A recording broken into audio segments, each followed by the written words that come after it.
18절까지입니다.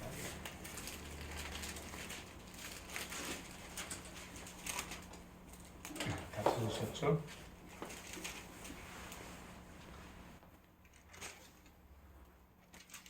아브라함이 롯에게 이르되 우리는 한 친족이라 나나 너나 내 목자나 네 목자나 서로 다투게 하지 말자.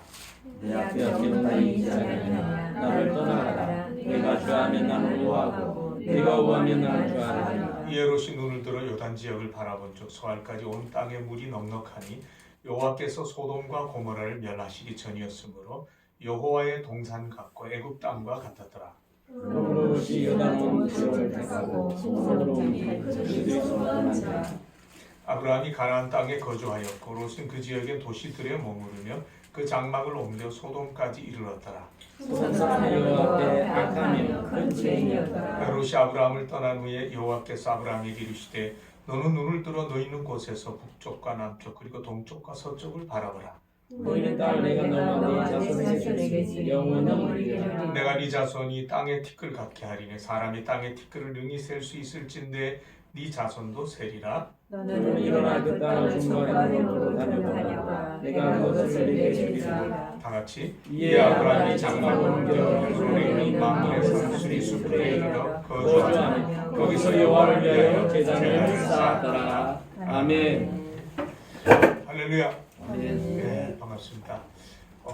시대가 지금 상당히 긴박하게 국내 내적으로 전 세계적으로 돌아가고 있다 하는 그런 느낌을 요즘 우리가 많이 받고 있습니다. 그러면서 역시 때가 이제 마지막 때가 다가오는구나 하는 어떤 그러한 그 느낌도 들고 또 이러한 이 전염병을 보면서 그게 세계적으로 막 퍼져나가는 그런 걸 볼 때 사스 때도 이러진 않았는데 이거는 어떻게 보면 세계적인 대재앙이 될 수도 있겠구나 하는 그러한 염려가 또 듭니다.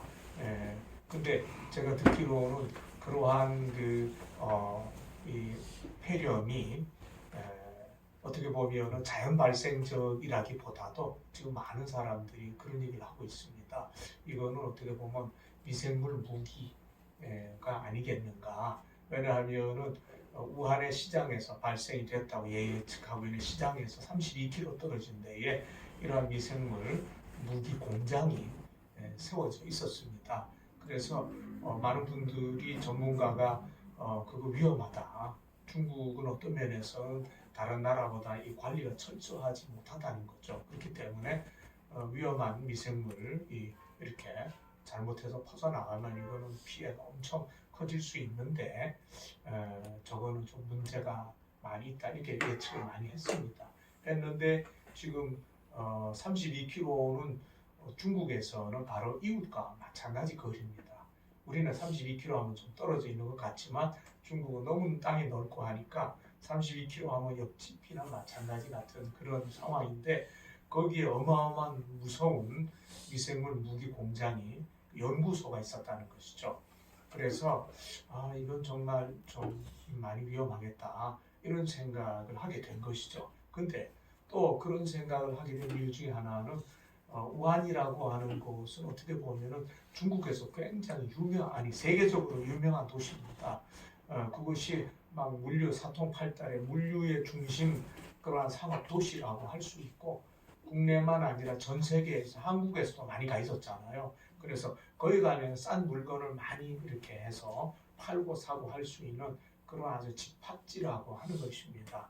그렇기 때문에 거기에서 문제가 생기면 이건 어떻게 보면 전 세계로 퍼질 수 있는 그러한 좀 특이한 장소라고 하는 것입니다. 그래서 그곳에 가까이 그 안에 이러한 강력한 미생물 이런 그 연구소가 있다고 하는 것은 이걸 참 뭔가 그러니까 지금 우리가 생각할 적에는 전혀 안 맞는 그렇게 되면 절대 안 되는 그러한 곳에 그게 있었다고 하는 것이죠. 그런데 또 하나의 문제는 뭐냐면은 이것이 이제 퍼지게 됐잖아요. 퍼졌는데 우한이라는 곳을 이러한 미생물 무기를 퍼뜨리면 전 세계적으로 금방 나갈 수 있는 그러한 집합지의 역할을 했기 때문에 이건 참 정말 묘하다 이런 느낌이 듭니다. 그러면서 또 하나는 얼마 후에 중국에 춘절이라는 것이 있게 됐잖아요. 그러니까 춘절 때는 중국 사람들, 우한 지역 사람들, 뭐 허베이성 사람들이라든지 전부 다 세계적으로 나갑니다. 그래서 제가 텔레비에서 보니까는 막 어마어마하게 많은 나라의 이 중국 사람들이 다 나간 거예요. 막 최소한 몇천 명. 그리고 막 태국 같은 데는 여기저기서 최소한 몇만 명. 막 이런 식으로 전 세계적으로 뉴질랜드, 호주, 한국도 물론 들어오고요. 그렇게 해서 제가 이제 볼 때는 야 이건 정말 더 좀 뭔가 애매하다. 왜 우한 쪽에 그 연구소를 해놓고 또 퍼지게 됐고 그 다음에 얼마 있어 춘절이 있어가지고 이것이 전 세계적으로 나가게 됐을까라고 하는 것을 볼 때에 이것은 정말 어떤 전략적 무기를 이렇게 좀 의도적으로 퍼쳐서 전 세계적으로 어렵게 만드는 게 아닌가. 근데 우리가 지금 우한 지역에서 벌어지고 있는 비참상이라고 하는 거 여러분이 카톡 통해서 조금은 들어서 알겠지만 중국에서 발표하는 수치는 전혀 틀린 수치입니다. 예를 들자면 1000명 죽었다 그러면 거기다가 한 20 곱하면 됩니다. 20.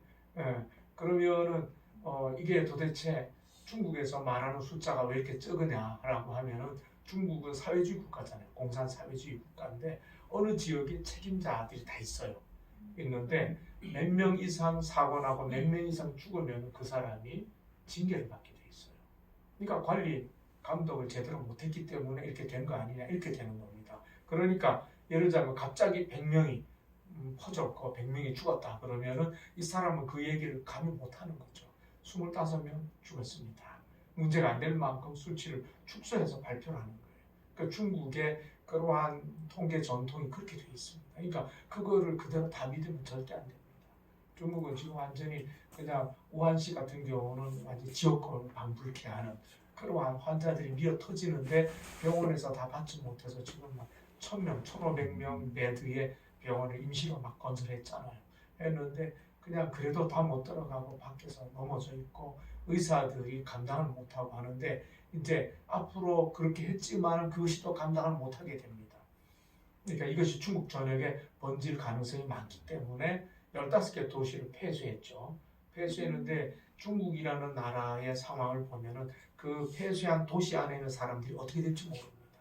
왜냐하면 인권이라고 하는 게 너무 약하기 때문에 그 사람들이 굶어 죽든지 병으로 또 번져서 죽든지 이 미래를 예측할 수 없는 거예요.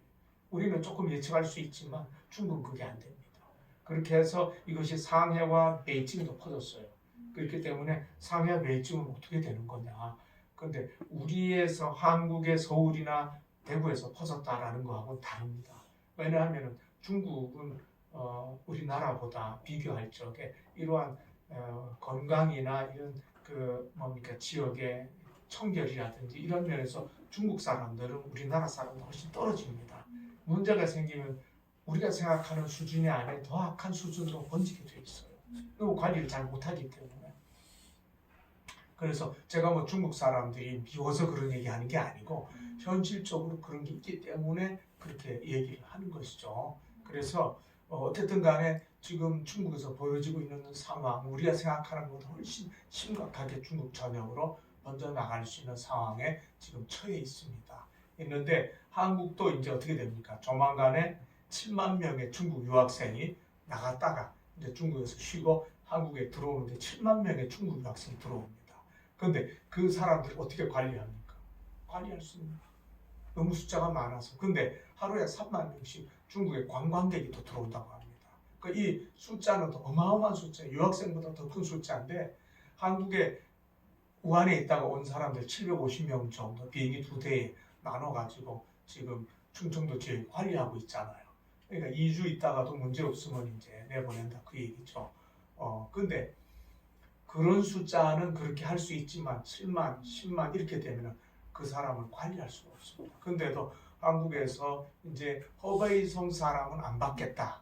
지금 이렇게 이제 했지만 이미 그 전에 들어온 사람도 있고 그 다음에 그 외 지역에서 들어오는 사람들에 대한 거는 거기 안 들어가 있습니다. 어쨌든 지금 우리의 상황도 그렇게 만만한 상황은 아니지만 중국보다는 좀 낫겠지만 그러나 이 바이러스 이 문제는 우리가 생각하는 것보다 조금 더 심각한 그러한 전파라든지 이런 것이 있습니다. 그런데 제가 이 말씀을 드리는 이유는 지금이 어떤 마지막 시대에 들어왔다는 것이죠. 그렇게 해서 그 배후에는 악한 마귀 사탄이 있습니다. 근데 이 마귀 사탄 또 적그리스도의 세력 이들이 원하는 것은 전 세계 인구를 줄이는 것입니다. 예, 그렇게 하는데 세계대전, 그들이 계획하고 있는 것이 세계대전입니다. 제3차 세계대전이 중동이나 극동 지역의 두 군데에서 벌어질 것을 그들은 계획하고 있습니다. 다시 말해서 중동 지역에는 반드시 성경적으로 터지게 되어 있습니다. 곡과 마구의 전쟁이 터지든지 제5차 중동 전쟁이 터지든지 뭔가 터지게 되어 있어요. 그런데 극동 지역에 이 한국을 중심으로 한 3차 대전, 이것은 한국교회가 어떻게 하느냐에 딸려 있습니다. 한국교회가 정신 차리고 회개하고 기도하고 막아야 됩니다. 인간이 다 어떻게 계획했다고 해도 다 되는 건 아니에요. 다 일어나는 건 아니에요. 하나님의 백성들이 앞에 울면서 하나님 잘못했습니다. 회개하고 막으면요, 모든 거 막을 수 있습니다. 질병도 막을 수 있습니다. 한국에 뭐가 들어왔다 할지라도, 왜냐하면 이 적그리스도의 세력이, 제가 옛날에 한 15년 전에 이 통계를 보니까 이거보다 더 센 게 에볼라 바이러스가 훨씬 더 셉니다. 에볼라 바이러스는 무시무시합니다. 근데 그러한 아주 굉장히 심각한 미생물 무기가 20개 이상을 그들이 만들어 놨어요. 이미 15년 전 얘기입니다. 20개 이상 만들어 놓고 있다가, 자, 이거 언제 어디서 터뜨리지? 지금 그렇게 그들이 준비하고 있다는 것을 제가 기록에서 본 적이 있습니다. 그러니까 예를 들자면 그 사람이 터뜨리려고 그러면 중국은 우한입니다. 그러니까 누가 생각해도 간단합니다. 그리고 춘절 전에 터뜨려 놓으면 그냥 전 세계로 싹 나가는 거죠. 그래서 어쨌든 간에 많은 사람이 죽게 됩니다. 그런데 옛날에 흑사병으로 인하여 유럽 인구의 3분의 1이 죽었습니다. 막 너무나 많은 사람이 죽은 거죠. 근데 3차 대전으로 죽이고 또 이러한 어떤 미생물 무기로 죽이고 해서 앞으로 어마어마한 재앙이 예비되어 있습니다. 이것은 어떻게 보면 시작에 불과합니다. 그래서 이러한 아주 어려운 일들이 일어나면서 중국이 지금 무너지고 있습니다. 중국은 미국과 경제전쟁에서 많이 타격을 받았는데 그들이 이제 1대1로를 통해서 중국 주변의 국가들과 경제적으로 또는 정치적으로 뭔가 하려고 했지만 1대1로는 거의 실패한 가운데 있습니다. 예를 들자면은 제가 지난 여름에 캄보디아 갔었잖아요. 캄보디아 갔는데 캄보디아에서 제일 유명한 그 남쪽의 해변에 관광지가 있습니다. 근데 그 관광지 전 세계적으로 옵니다.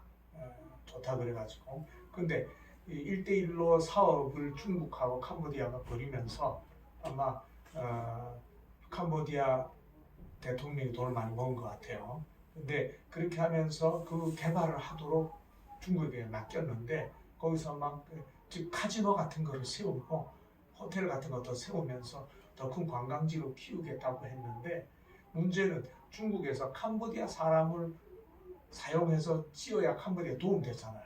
그런데 중국 사람을 20-30만을 보내가지고 중국 사람이 하는 거예요. 캄보디아에 도움이 크게 안 되죠, 그거는. 그런데 중국에서 누굴 보내냐? 조폭 같은 사람들, 감옥의 죄수 같은 사람들, 그리고 주민등록도 없는, 중국에는 주민등록 없는 사람 많잖아요, 그냥. 그러니까 이런 사람들 보내가지고 팔에 문신 있고 이런 사람들이 저녁이 되면 소리 지르고 술 마시고 하니까 그 관광지가 아주 그냥 황폐하게 된 거예요. 사람들이 다 떠나고, 왜 장사가 안 되니까 거기 누가 오겠어요? 한국 사람도 많이 떠나고. 그러니까 이런 식으로 1대1로를 벌이지만 실제로 그 나라 그 지역 주민들에게 도움되기 별로 않게 일을 진행하다 보니까 이거는 뭐 거의 이렇게 많이 실패하고 돌아갔습니다. 근데 어찌됐든 간에 지금 이런 차원에서 중국이 무너지고 있습니다. 이런 일로 또 무너지고, 그 다음에 중국은 이제 한 방만 뭐 하나 샨샤 게임이 무너지게 되면 중국은 완전히 폭망하게 되어 있습니다. 그런데 지금 시진핑이 위험한 것은 이러한 그 코로나 바이러스 이 문제를 처리를 잘 못하게 되면은 이제 대도시들 15개만 아니라 이게 퍼지기 시작하면 다른 도시들도 다 폐쇄해야 됩니다. 그리고 여기 카톡에 보면은 이 상하이와 베이징도 어떻게 될지 모른다. 지금 그렇게 카톡이 뜨고 있습니다. 그렇게 되면은 문제는 시진핑 정권이 무너진다는 것이죠. 왜냐하면 관리를 아주 보통 잘못한 게 아니잖아요. 그러니까 그 책임을 물어서 시진핑 정권도 무너지게 돼 있습니다. 그 밑에 지금 시진핑 세력과 다투고 있는 제2의 세력들이 벼르고 있습니다. 그렇게 해서 그냥 두지 않습니다. 이런저런 차원에서 하다가 샤샤 때 무너지고 하면 중국 자체가 폭망하게 되겠습니다. 그렇게 해서 중국이 무너지게 되면서 중국의 공산사회주의를 만든 사람들이 저그리스도 세력입니다. 무신론 공산주의잖아요. 그들이 세워서 저그리스도 세력은 특징이 이용하고 버리는 것입니다. 예, 토사구팽이라고 하죠. 근데 그들의 특징이 그렇습니다. 좋고 잘 나갈 때 해서 도와주고 이용을 합니다. 그러다 어느 정도 목적 달성이 되면 그들을 버려버립니다. 예, 그렇게 해서 소련도 그죠? 전 세계 반을 지배하다가 이제 좀 다 썼다 생각하니까 버려버렸죠. 소련이 해체됐잖아요. 그다음에 두 번째 버림받을 나라가 지금 중국이 돼 있는 것입니다. 그러면서 중국이 이렇게 해서 버림받아지면서 중국이 무너지게 되는 이러한 작업이 지금 진행되고 있습니다.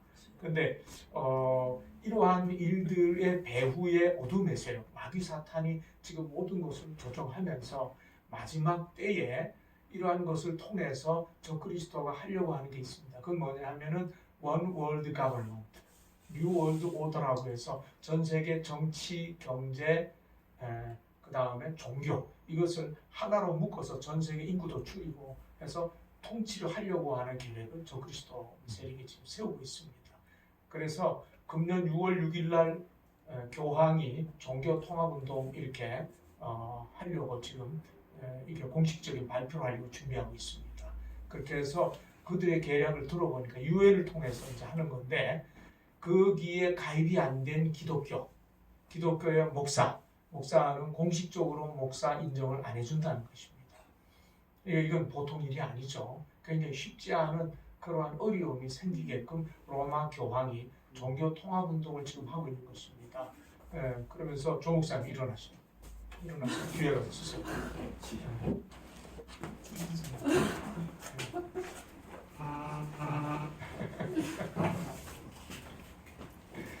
예. 지금이 우리가 좋을 때가 아닙니다. 좋을 때가 아니고 정신 바짝 차리고 깨어 기도해야 될 때입니다. 예. 그렇게 해서 지금 저 그리스도의 세력이 그러한 일들을 진행하고 있는데 이러한 일들이 다 그들의 세계 정복 전략의 하나라고 하는 것이죠. 예. 그렇게 하면서 자기들의 이제 일을 지금 진행하고 있습니다. 경제적으로 혹은 정치적으로. 근데 그 와중에 중국이 이제 이렇게 무너져 가는 것이죠. 그런데 이러한 종교적으로도 지금 중국은 말이죠. 지금 교회가 다 무너졌잖아요. 그래서 하나님이 중국의 시진핑을 때리는 것입니다. 교회도 못 모이게 하죠. 지금 이 바이러스 때문에 더 못 모이게 합니다.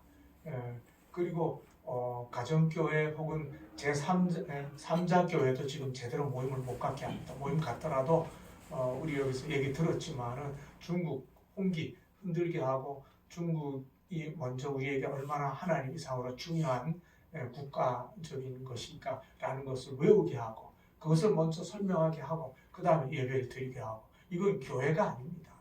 그냥 국가의 종교단체처럼 이렇게 만들어 놨습니다. 그리고 2년 내로 중국의 선교사들 다 추방할 계획을 갖고 있습니다. 근데 그걸 시진핑이 계획해서 진행하는 것이죠. 그렇기 때문에 하나님이 시진핑과 중국을 지금 때리는 것이죠. 그 재앙이 하나님의 심판적 재앙의 하나라고도 볼 수 있습니다. 근데 중국은 앞으로 더 무너지게 돼 있습니다. 근데 이러한 일들을 통해서 이제 마귀 사탄이 자기의 마지막 시대의 이 세계 정복 전략을 진행하는 것이죠.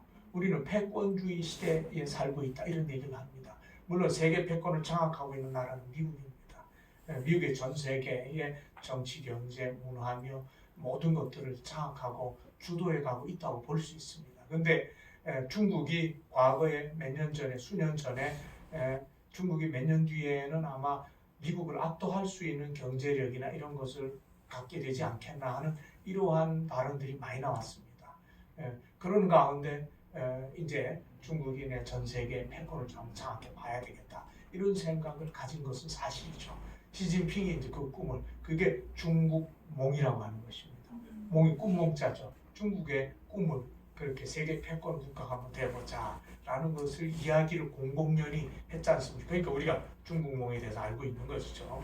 그런데 어쨌든 간에 그러나 중국이 너무 이 소수민족들을 핍박하고 죽이고 우리가 알고 있는 것은 숫자적으로는 작습니다. 그러나 현지의 선교사들 얘기 들어보면 너무 많이 죽이고 감옥에 가두고 핍박을 합니다. 소수민족들이 반란하고 들고 일어나니까.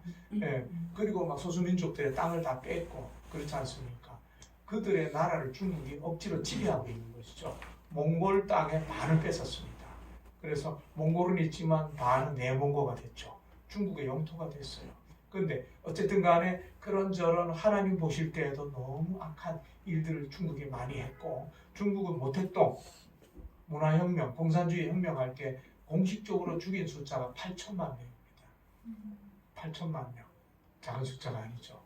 예, 근데 그들은 사람 죽이는 그러한 이 사상을 갖고 있기 때문에 그렇게 막 파리 목숨보다 더 쉽게 죽였죠. 근데 또 아주 놀라운 것은 모택동 때문에 제가 이제 8천만 명 죽었다 했더니 거기서 온 사람 하는 얘기가 아니다. 모택동이 또 2억을 죽였다는 거죠. 그래서 어떻게 2억을 죽였습니까? 했더니 그때 막 모택동이 문화혁명하고 막 할 때 시골에 갔다는 거죠. 시골에 가서 이렇게 보니까 추수하는데 참새가 막 참새떼가 엄청 많잖아요. 추수한 곡식 나다로 막 쪼아먹는 거예요. 그래서 저거 어떻게 된 거냐 했더니 거기 동생 사람이 참새떼 때문에 우리가 상당히 많이 손해 봅니다. 이렇게 얘기하니까 어떻게 그럼 참새를 다 잡아라 이렇게 된 거예요. 그래가지고 막 중국 그 농사 짓는 데마다 참새떼를 다 잡아 들인 거죠. 그런데 그 해에 어마어마한 흉년이 들었습니다. 왜냐하면 참새가 벌레를 잡아먹잖아요. 해충을 잡아먹어요. 근데 참새떼를 다 죽으니까 농사가 엉망이 된 겁니다. 병이 돌아가가지고 농사가 다 망친 거예요. 그래가지고 굶어 죽은 사람이 2억이라는 것이죠. 그러니까 너무나 무식한 그러한 공산당 지도자가 그 말 한마디 잘못한 것 때문에 국민이 이렇게 엄청나게 굶어 죽었다는 것입니다. 그 얘기를 거기서 온 사람이 하더라고요. 근데 여러분 어쨌든 간에 그 배후에는 어두운 마귀 사탄이 이 모든 것을 조종하면서 영적인 패권을 마귀 사탄이 장악을 하려고 모든 삶의 분야에서 작업을 하고 있는데 그때 그것이 한국까지 와 있는 거죠. 북한은 이미 장악을 했어요. 장악을 하고 북한 주민들은 수백만씩 굶겨 죽이고 노예처럼 살게 하고 주체계 밑에서 죽으면 지옥에 그냥 떨어집니다. 주체계 신자가 구원 못 받는 거죠. 그런데 우리 동포가 지금 그런 비극적인 그러한 그 사망의 권세 아래서 신음하면서 죽어가고 있습니다. 그것이 우리 동포의 문제예요. 우리의 일입니다. 근데 그 배후에 마귀 사탄이 작업을 하고 있는데 남한까지 먹으려고 지금 하고 있는 이유는 남한이 마지막 때에 보니까 이런 마귀 사탄의 이러한 전쟁에 아주 최후의 보루 같은 그러한 아주 강력한 개신교가 있다는 것을 마귀 사탄이 알죠. 그러니까 이 작업을 또 하는 것인데 코로나 바이러스가 남한에 들어와서 더 퍼지면요. 정부에서 뭘 할 것 같습니까? 광화문 이승만 광장에 모임을 모이지 못하게 할 것입니다. 그리고 제가 카톡을 보니까 이미 모임 숫자가 줄어들었어요.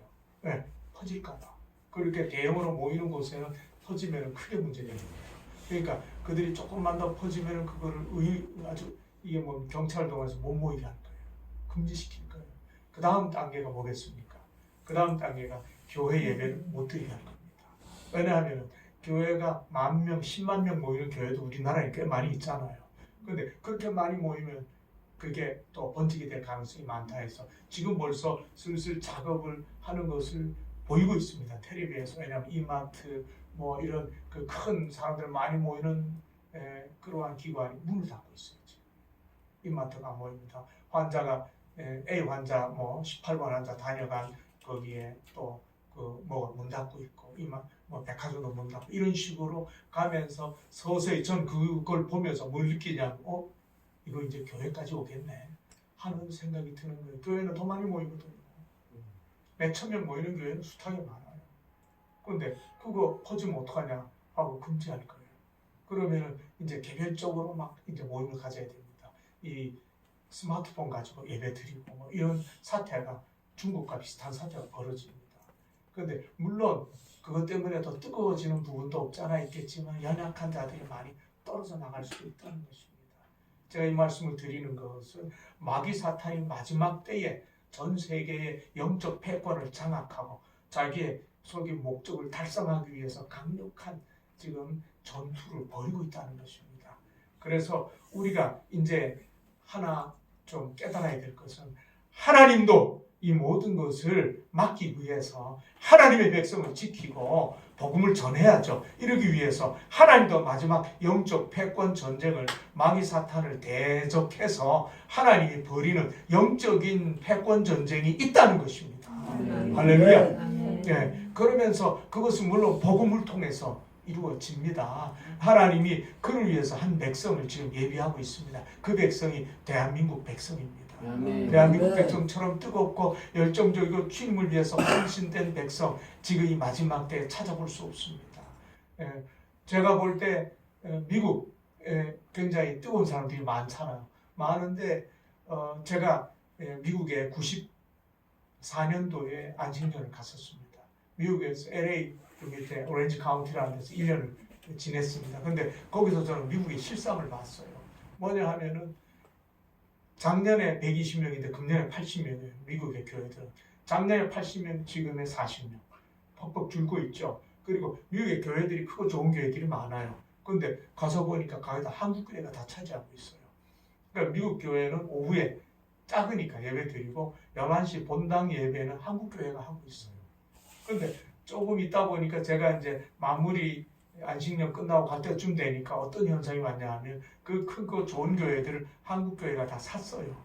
새 들고 예배 드리다가. 왜냐하면 그들이 제안을 한 거죠. 우리가 오후 예배 때 숫자가 얼마 안 되는데 우리가 새 드릴게. 당신들이 이거 우리 필요도 없고 하니까 당신들이 사라. 싸게 내놓은 거예요. 그러니까 한국 교회가 새 들고 있다가 다 사버린 거죠. 그것이 미국 교회 현실인데 여러분 그게 무슨 얘기냐 하면요. 사람이 잘 먹고 잘 살면요. 영적으로 약해질 수밖에 없어요. 한국 교회도 1970년, 80년대까지 뜨거웠잖아요. 기도 엄청 했어요. 산에 있는 기도원마다 꽉꽉 찼어요. 그때 막 저도 기도하러 다녔죠. 예. 그런데 한국이 잘 살면서 한국 교회가 약화된 거예요. 그런데 제가 미국에 가서 보니까 미국 교회가 약화된 것은 그럴 수밖에 없는 이유가 있었다고 하는 것이죠. 그 이후에도 제가 미국에 저희 선교회 지부가 있잖아요. 그래서 지부 때 제가 가면은 거기서 멕시코 사역을 했어요. 제가 가면은 이제 멕시코 의료진료하러 가는 거죠. 그리고 방학 때, 여름 방학 때 가면은 이제 멕시코 깊은 데로 가요. 멕시코 시티 해가지고 어디 가냐면 마야족 후예들이 살고 있는 멕시코 산악 지역에 가서 이제 의료진료하고 복음 전하고. 그래서 저희 선교회 지부에서 거기 마야족 그 지역에 교회를 2개 세웠어요. 갈릴리 교회. 저희 선교 옛날 이름이 갈릴리 세계 선교였잖아요. 제가 가서 보고서 뭐 그 당시 굉장히 좀 흐뭇하다 뭐 이렇게 느꼈던 적이 있습니다. 그런데 제가 그 미국에 그 이후에도 가봤는데 느끼는 게 뭐냐면 한국이 비록 잘 산다고 하지만 미국하고 문화적으로 비교해 볼 때 못 따라가요. 미국이 잘 사는 것은 조금 뭐랄까 차원이 달라요.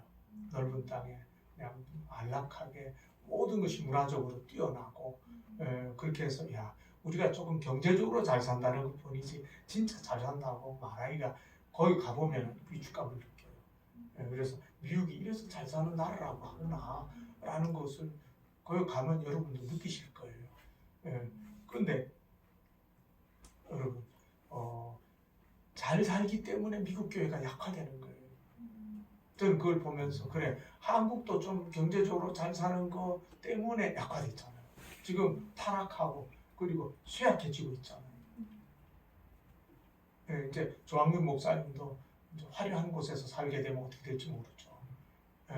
지금은 그냥 막 이러고 막 깨워서 막 기도하려고 애쓰고 막 이러고 있는데 여러분 그러면서 제가 미국 교회를 비판하던 어떤 이러한 것이 이게 그냥 단순한 그런 차원에서 하면 안 되겠다. 한국도 조금 잘 살게 해주었더니 그냥 영적으로 타락하는 거예요. 영적으로 쇠약해지는 거예요. 교회가 막 숫자가 벅벅 줄고 문 닫고 신학교 졸업한 갓 졸업한 신학생들도 우리는 그때는 반드시 교회를 개척하게 돼 있어요. 개척해야 목사 안수 주고 이런 분위기였는데 요새는 전도사들이 교회 개척 안 해요. 안 하려고 그래요. 해봐도 잘 안 되니까. 그러니까 무슨 어떤 그 세상을 향한 전투적인 그러한 부흥하는 교회 세상을 변화시키고 막 뜨겁게 구원하고 전도하고 이런 교회가 나올 수가 없는 거예요. 안일해질 수밖에 없는 거예요. 우리 때는 그냥 신학교 졸업하고 뭐 교회 봉사하고 하면 새벽기도 그때는 새벽기도가 일반화됐었잖아요. 그래서 새벽기도 그게 당연히 하는 거지 하고 새벽기도 하는 거예요. 하는데 요새 신학교 졸업생들 전도사로 채용해가지고 새벽기도 하면 잘 안 해요. 한두 번 나오고 잘 못 나와요. 새벽기도 훈련이 안 돼 있는 거죠. 그러니까 기도를 안 하는데 무슨 교회 부흥이 오겠습니까? 지금 그러한 역사가 왜 있게 됐느냐? 잘 먹고 잘 살다 보니까 인간이 영적으로는 연약해지더라는 거죠. 그래서 대한민국도 마찬가지입니다. 우리가 정말 그 어떤 뜨거운 열정적 어떤 영성을 회복해야 됩니다. 여기 이 정도 이래가지고 안 돼요. 미친 듯이 기도하고 미친 듯이 나가서 전도하고 미쳤다는 소리 듣고 막 뺨때리 맞고 막 이러한 어떤 일들이 일어날 만큼 오늘 한국교회가 뜨거워져야 됩니다. 회복돼야 됩니다. 그러면서 우리 교회 김진 형제가 있습니다. 주일날 나오는데 김진 형제는 지금 그러고 있어요. 그냥 나가서 막 2시간, 3시간씩 나가서 막 외치고 예수 믿으라고 하고 그리고 막 욕먹고 밀치고 막 이러도 그냥 그래도 당신 예수 믿어야 된다고 하고 정신없어요. 그냥 일주일 내내 전도하는 게 일입니다. 그러다가 주일날 나타나요. 스마트폰도 사용 안 하니까 어디서 뭘 하는지 연락을 할 수도 없어요. 근데 자기는 그냥 일주일 내내 그렇게 전도하다가 오는 것이죠. 그리고 기도해도 얼마나 기도도 잘하는지 몰라요. 근데 그러한 어떤 모습을 보면서 그래 한국교회가 저 모습을 회복해야 되지 않겠나. 똑똑한 게 무슨 소용이 있습니까? 제대로 복음도 못 전하고 세상을 이렇게 전도하고 치유하고 구원하지도 못하는데 여러분 대한민국 교회가 그래도 미국 교회보다 그런 면에서 아직은 나아요. 왜? 우리가 그들보다는 더 잘 산다고 볼 수 없기 때문에 그 하나님이 그들 대한민국의 어떤 그러한 마지막 때의 영적인 패권을 장악하고 마귀 사탄의 세력을 때려 부시고 마지막 어떤 뜨거운 선교를 하는데 대한민국을 써야 되겠다고 하는 것이죠. 그런데 이제 남한 크리스찬들 가지고는 안 됩니다. 제가 볼 때는 북한의 2,300만 북한 동포들을 깨워서 그들을 전도하고 그들에게 복음전도의 선교의 사명을 불어넣어 가지고 성령 충만하게 해서 전 세계로 그들이 나가면서 마지막 세계 선교하는데 앞장서도록 하는 것이 지금의 우리의 있는 비전입니다. 할렐루야. 여기 우리 허활 선교사님도 와 계시지만 그를 위해서 남한의 하나님이 그를 돕도록 43,000 북향민을 보낸 거예요. 그래서 이 탈북자들이 북향민들 우리가 전 훈련해야 됩니다. 그렇게 해서 복음 통일해서 북한의 복음 전파, 북한 2,300만 동포들을 전도하고 훈련하는데 이들을 사용해야 돼요. 이들을 앞장세워서 사용해야 돼요. 우리가 못합니다. 어떻게 해요? 감당이 안 되는데. 근데 이들이 뜨겁게 해서 북한 동포들 들어가가지고 문 열릴 때 그거 하려고 하면 그게 가능해지는 거예요. 이들을 막 신학시키고 이들을 막 선교 사역자로 목회자로 전도 사명자로 꼭 다 목회자가 안 되더라도 그러한 걸로 막 뜨겁게 무장시켜 놓고 복음의 문이 열릴 때 이들이 올라가서 그 사역을 우리는 뒤에서 돕고 옆에서 돕고 앞에서 돕고 이렇게 하면 무언가가 가능해지고 이루어질 수 있습니다. 그렇기 때문에 하나님이 직접 가서 어려우니까 43,000명이나 한국 땅에 보내놨잖아요. 그런데 그들이 3%만 교회에 나오고 있습니다. 한국 교회가 정말 그들을 감당 먼저 해야 돼요.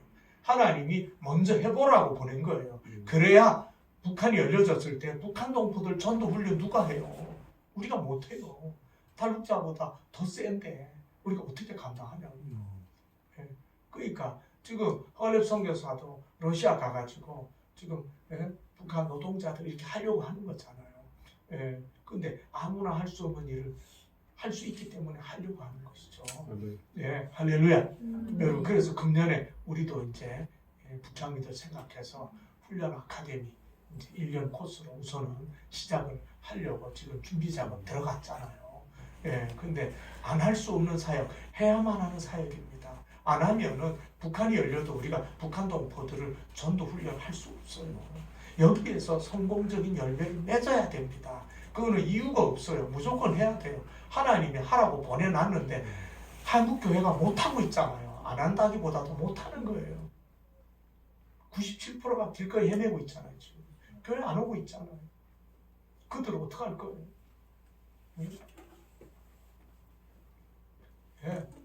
금천구 거기 많이 있잖아요. 있는데 제가 거기 가서 얘기 들으니까 그냥 북향민들이 뭐 아파트마다 모여가지고 도박하고 있어요. 모여가지고 술 마시고 그냥 담배 피고 들어가면 담배 그냥 꽉 차 있어요. 그래가지고 때 되면 밥도 먹고 라면 끓여 먹고 하면 제가 물어봤어요. 반찬이 어떻더냐? 그랬더니 반찬도 거의 없어요. 한두 가지 김치하고 이렇게 해서 그러니까 건강이 완전히 다 상하는 거죠. 그 남자들이 막 어디에 뭔가 마음과 뭔가 붙일 게 없는 거예요. 아주 돈 조금 있으면 그거 가지고 도박하고 돈이 없어는 아닐지도 몰라요. 근데 그들이 다가 아니겠지만 그들은 상징적인 그들의 어떤 모습을 우리한테 보여주는 것이죠. 그래서 제가 반찬을 2번이나 사다 준 적이 있어요. 그래도 그렇게 먹으면 몸 상하는데 반찬이라도 먹으면서 뭐 하라는 건 아니지만 일단 건강을 돌아봐야 되니까 제가 2번 사다 줬어요. 그런데 여러분 우리가 할 게 많습니다. 근데 여러분 하나님이 이제 이 마지막 때에 전 세계 마지막 선교 복음 이방인의 충만한 숫자가 돌아오게 하는데 대한민국을 통해서 뭔가 어떤 그런 일을 앞장 세워서 하려고 하는데 그렇게 할 수 있는 역사의 근거를 지금 우리 민족 가운데 만들어 놓고 있는 것입니다. 북향민들 그들을 돌보는 일을 통해서 대한민국 교회가 깨지는 거예요. 대한민국 교회가 뜨거워지는 거예요. 사랑이 충만하게 되는 거예요. 왜? 해봤더니 안 되는 거예요. 저도 뭔가 하려고 노력했잖아요. 안 돼요. 상상을 초월하는 그러한 말도 안 되는 차원에 그들이 존재하고 있더라고요. 제가 감당을 할 수가 없어요. 근데 감당하려면 딱 하나 있어요. 산상수훈대로 살면 돼요. 오른병 땅 때리면 이 병도 때려주세요. 내밀고 막 이상하게 그냥 속옷 내놔야 해서 속옷 뺏어가면 그것도 가져가세요. 이렇게 하지 않으면 그들을 하나님께 인도할 수가 없다는 것을 제가 발견했어요. 피곤해 죽겠는데 우리 갑시다 그러면 심리 가드릴게요. 전혀 막 우리가 할 수 없는 것을 산상수훈은 우리한테 얘기하고 있잖아요. 넓은 길 편한 길 가지 마라. 좁은 길 가라. 길이 협착하여 힘들고 참인이 더 적은데 그 길 가라. 한국교회가 제대로 못하고 있는 그 힘든 길, 그 길을 우리는 가면서라도 북향민들을 하나님께로 인도해야 됩니다. 하나님께로 전도하고 훈련해서 북한 동포들 가서 당신들이 이 경험한 것을 그대로 그들에게 나눠주세요 할 때 아멘 하도록 만들어야 돼요. 우리가 할 수 없는데 어떻게 이러고 있으면 어떡한다는 거예요. 근데 43,000명이나 있잖아요. 우리가 뭔가 할 수 있는 것을 해야 돼요. 근데 그냥은 안 돼요. 우리가 하나님의 복음 앞에 완전히 깨져야 돼요. 주님의 십자가 앞에 깨지고 진짜 사랑을 가져야 돼요. 우리가 갖고 있는 것은 그러한 십자가 예수님의 사랑의 차원이 아니더라고요. 제가 보니까. 그러니까 43,000명, 4만 몇천 명의 북향민들을 건져내지 못하는 거예요. 못 건져내요. 우리가 갖고 있는 사랑은 너무 보잘것없는 사랑이에요.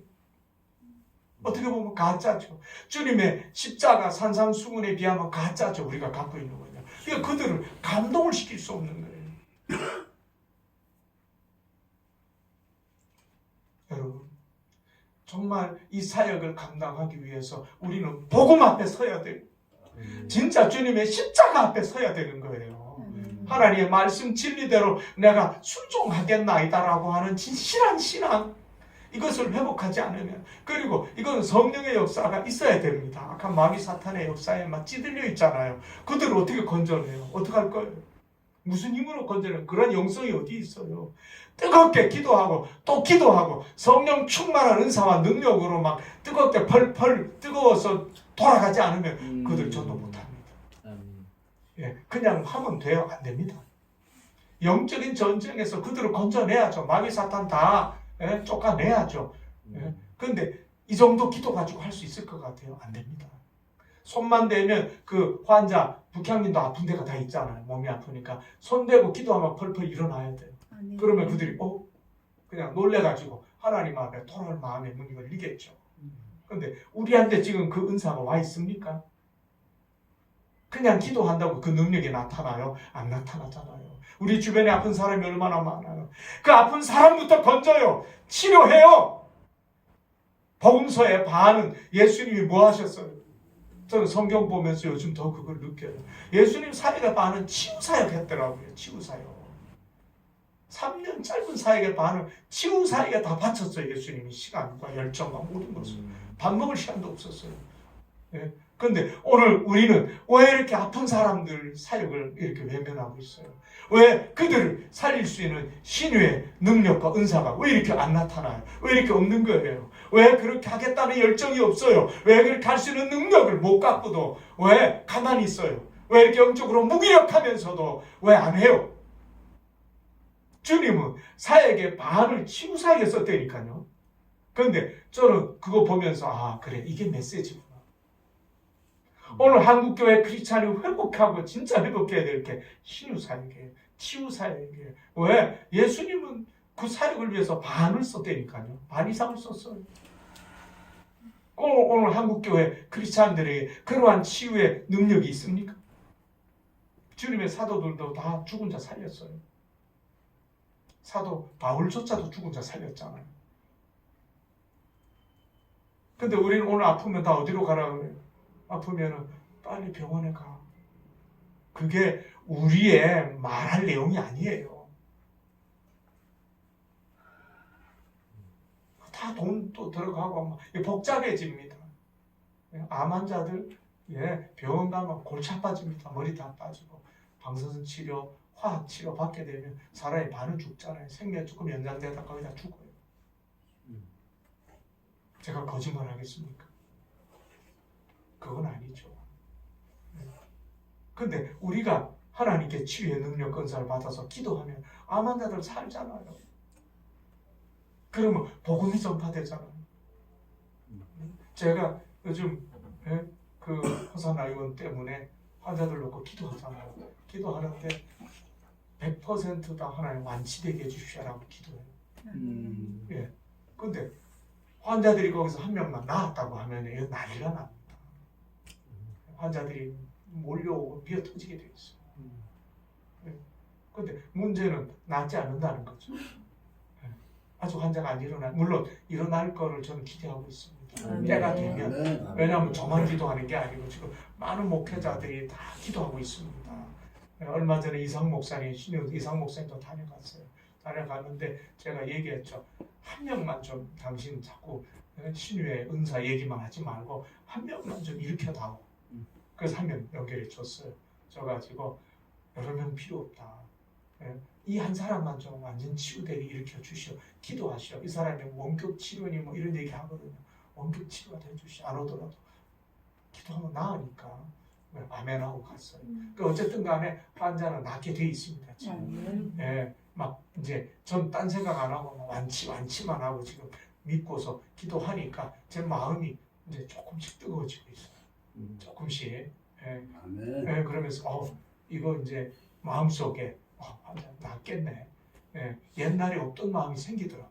이거 이렇게 해야 되겠다. 의지도 달라지고 또 약간 믿음도 좀 뜨거워지는 것 같고 그리고 왠지 마음속에 이러다 낫는 거 아니야? 믿습니다. 이런 마음이 들어오는 거예요. 왜? 매일 기도하니까. 근데 사실은 그게 오늘 우리 모두의 기도고 믿음이 능력이 되어야 되는 줄 믿습니다. 북한 동포들 막 거절하고 해도 기도해서 환자들이 벌컥벌컥 일어나면 상황은 달라집니다. 그들의 마음의 문이 열리게 된다는 것이죠. 예. 근데 어쨌든 간에 여러분 오늘 이제 말씀으로 돌아가겠습니다. 여기 한번 다시 읽겠습니다. 14절 15절 같이 읽습니다. 시작. 롯이 아브라함을 떠난 후에 여호와께서 아브라함에게 이르시되 너는 눈을 들어 너 있는 곳에서 북쪽과 남쪽 그리고 동쪽과 서쪽을 바라보라. 보이는 땅을 내가 너와 네 자손에게 주리니 영원히 이르리라. 아멘. 그 밑에 보면 동서사방으로 한번 다녀보라. 발로 밟아보라. 그 땅을 내가 네게 다 주겠다. 이렇게 말씀하고 있습니다. 여러분 아브라함의 그 정황에서 이 말씀을 들어야 됩니다. 다시 말해서 아브라함의 나이가 정확히 얼마인지 저도 모르겠어요. 이 당시에 80은 넘었을 것 같은데 이 늙은이에게 하나님이 갑자기 낯선 땅 가나안에서 동서사방 한번 바라봐라. 가나안 땅 뭐 보이겠죠. 근데 그 땅을 이게 다 주겠다는 것입니다. 한번 밟아봐라. 밟아볼 수 있죠. 밟는 땅을 이게 다 주겠다 그랬습니다. 아브라함이 땅을 한 평이라도 지금 갖고 있는 것도 아니고, 그리고 이 넓은 땅을 살 수 있는 돈이 있는 것도 아니고, 그리고 무슨 군대가 있어서 뭐 전쟁에서 빼고 할 만한 능력이 있는 것도 아니고, 그리고 나이도 뭐 이미 들어가지고 뭔가 할 수 있는 나이도 아니에요. 젊은 나이도 아닙니다. 근데 하나님이 아브라함에게 이 땅 다 주겠다는 거예요. 봐라, 다 주겠다. 밟아봐, 내가 다 주겠다. 이렇게 얘기합니다. 그리고 저도 이렇게 전 세계적으로 많이 다녀봤잖아요. 진료 사역하러 하는데 얘기만 듣고 그냥 기도 떠나기 전까지 그렇게 기도했잖아요. 우리 이제 가니까 몇 달 전부터 준비해서 이제 팀 구성해서 그 나라 언어도 준비하고 가는데 그때 기도하던 거하고 현장에 딱 가가지고 땅 밟게 하면서 기도하는 거하고는 차원이 달라요. 영적인 감동의 차원이 달라요. 거기서는 안 나오던 눈물도 막 나오고 기도가 갑자기 뜨거워져요. 현장에서. 그러면서 막 이 캄보디아 이 미얀마 이런 데 가면 이 뭡니까? 이런 불교 탑이 많잖아요. 탑이 많은데 그 탑 주위를 돌면서 그 큰 지배 소리가 사역을 했는데 탑이 있는 거예요. 그래서 야 저거 안 되겠다. 영적 전투하자. 탑을 뺑뺑 돌면서 기도하고 막 큰 영적 전투하고 막 이렇게 한 거예요. 그랬더니 그 우리한테 그냥 집을 빌려준 사람이에요. 근데 그 집안 사람이 다 예수 믿었어요. 할렐루야. 네. 근데 그게 그냥 믿더라고 해서 안 돼요. 될 리도 없죠. 다 크게 이만한 걸 세워놨는데 우리가 질리더라고. 그래서 영적 전투하고 진료해야지. 이건 뭐냐.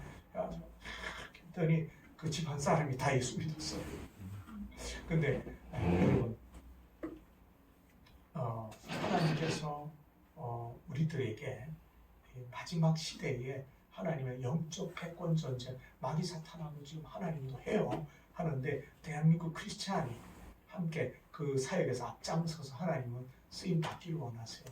그런데 아브라함에게 주님이 봐라, 내가 그 땅 다 주겠다 그랬잖아요. 밟아봐, 그 땅 다 주겠다고 했는데 아브라함의 상황으로서는 황당한 거예요.